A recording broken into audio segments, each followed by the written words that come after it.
১৬ মাসে গৃহযুদ্ধে চরম মানবিক বিপর্যয়ে সুদান।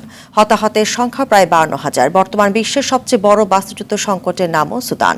সেই দিক থেকে নারকীয় ধ্বংসযজ্ঞের চিত্র গাজা বা ইউক্রেনের চেয়ে কম ভারী নয়, কিন্তু সুদানের দিকে নেই বিশ্বের নজর। সংবাদের শিরোনামও হয় খুবই কম। ফারুক হোসেনের রিপোর্টে বিস্তারিত।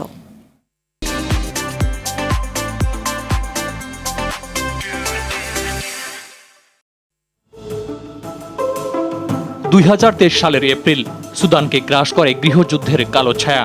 দেশ হয়ে পড়ে দুই ভাগে বিভক্ত। সার্বভৌমত্ব দাবি করে দুই গোষ্ঠী, সশস্ত্র বাহিনী SAF ও আধা সামরিক বাহিনী Sudan rapid support forces SRF। শুরু থেকেই গোষ্ঠী দুটির নেতৃত্বে রয়েছেন general Abdel Fattah al Burhan ও মোহাম্মদ হামদান দাগালো। তবে এখনো পর্যন্ত কোনো পক্ষই পুরো ভূখণ্ডের নিয়ন্ত্রণ নিতে পারেনি। ফলে সংকট দীর্ঘ হওয়ার পাশাপাশি বেড়েছে বৈষম্য, আর এর বলি হয়েছে হাজারো সুদানিজ। হতাহতের সংখ্যা পৌঁছেছে প্রায় ৫২,০০০-এ, বাস্তুচ্যুত কয়েক মিলিয়ন মানুষ। বুরহান দাগালো ক্ষমতার দ্বন্দ্বে অশান্ত হয়ে ওঠা দেশটির সব কাঠামো ভেঙে পড়েছে। সংকট সমাধানে এগিয়ে আসেনি পশ্চিমা সহ কোনো দেশ। যদিও সুদান যুদ্ধের ব্যাপকতা ও তীব্রতা মধ্যপ্রাচ্যে গাজা কিংবা ইউক্রেন যুদ্ধের চেয়ে কম নয়।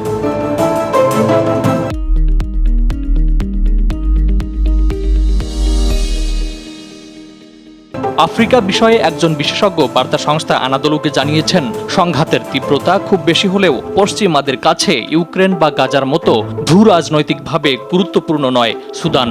ইউরোপের নিরাপত্তার জন্য অত্যাবশ্যক হওয়ায় পশ্চিমাদের মনোযোগও ইউক্রেনের দিকে। এটি ইসরায়েলের ক্ষেত্রেও প্রযোজ্য। সুদানকে যেন ভুলেই গেছে পশ্চিমা গণমাধ্যম। সে কারণে আফ্রিকার বিষয়ে আগ্রহ হারিয়ে ফেলেছে পুরো বিশ্ব। মানবিক বিপর্যয় তুলে ধরে কাউকে বিক্ষোভ করতেও দেখা যায় না। আফ্রিকায় উদ্ভূত বিভিন্ন সংকটে ক্ষমতার ভাগবাটোয়ারা করে বিদ্রোহী গোষ্ঠীগুলোকে মিলিয়ে দিয়েই কেটে পড়ছে পশ্চিমা শাসকরা। সংকট সমাধানে কোনো ধরনের অর্থ বা সামরিক সাহায্যের প্রতিশ্রুতি দেওয়ার ক্ষেত্রে অনীহা রয়েছে তাদের। ফারুক হোসেন, RTV।